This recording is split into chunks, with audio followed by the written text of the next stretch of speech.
Well, as we report on homelessness in Austin, it's often a frustration that we hear a lot.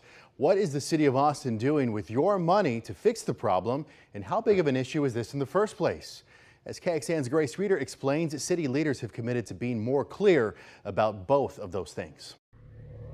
Barry Jones deals with chronic depression. He's been in and out of housing help and city shelters. Nothing's worked, and now he lives outside, a last resort. It's been really bad.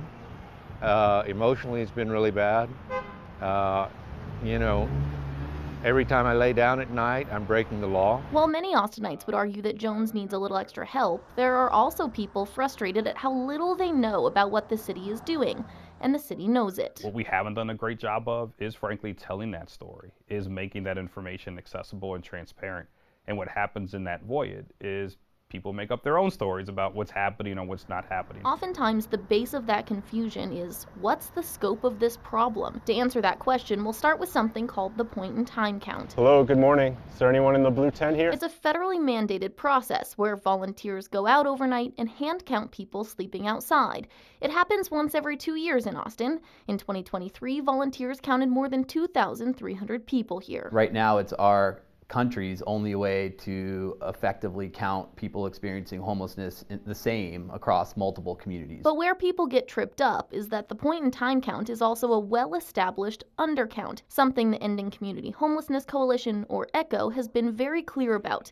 They're the group in charge of the count. We could see a tent or we could see multiple tents, but if folks don't come out and talk to us, we can't count those folks. And again, that's not something that we've decided here in Austin or the community in Houston decides to do it that way. Those are federally mandated rules. Which is one of the reasons why day to day neither ECHO nor the city of Austin rely heavily on that data for policymaking.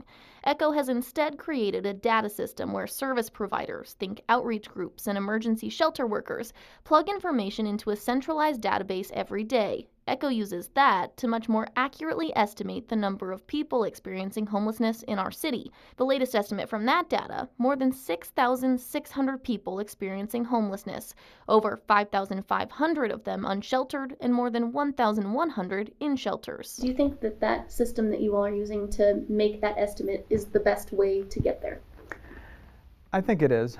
We don't shy away from giving people multiple pieces of information, and sometimes that can make it a little bit more complicated, but I think part of that is that we're trying to be transparent about the different pros and cons of the way that we collect data and that we use this data. But what we often then see is people using ECHO's point-in-time count data against their dashboard data to prove a point.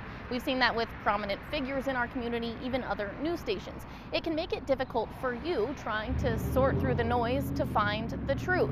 ECHO says they're working on that. It's incumbent upon us as an organization to be out in the community, having these types of dialogues with various community partners or just community members in general.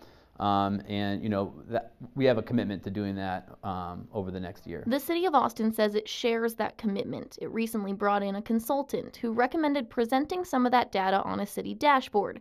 The city's homeless strategy officer says they're putting that together now. It's going to be an easy to use tool, so if you want to know how many folks in our community are experiencing homelessness, what's the utilization of our emergency shelters, how many permanent supportive housing units do we have in our community, and other data points that can really speak to the investments that we're making. Something that we hear from folks a lot is that they want to know who you all are contracting with and who's working with the city on this issue. Is that going to be included in that? 1,000%, 1,000%. I'm a firm believer that the public should know how their money is being spent, where the money is going. The goal, present a more clear picture for you, because that data isn't just data. It represents how your taxpayer dollars are being spent and whether people like Jones will ever find their way off the streets. It's incredible trying to find help.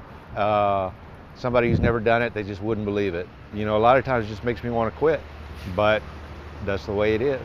Grace Reader, KXAN News. And ECHO also admitted its more accurate system isn't perfect. Sometimes people make contact with service providers and then resolve their homelessness without anyone knowing. And other times people never make contact with service providers and don't end up in the system.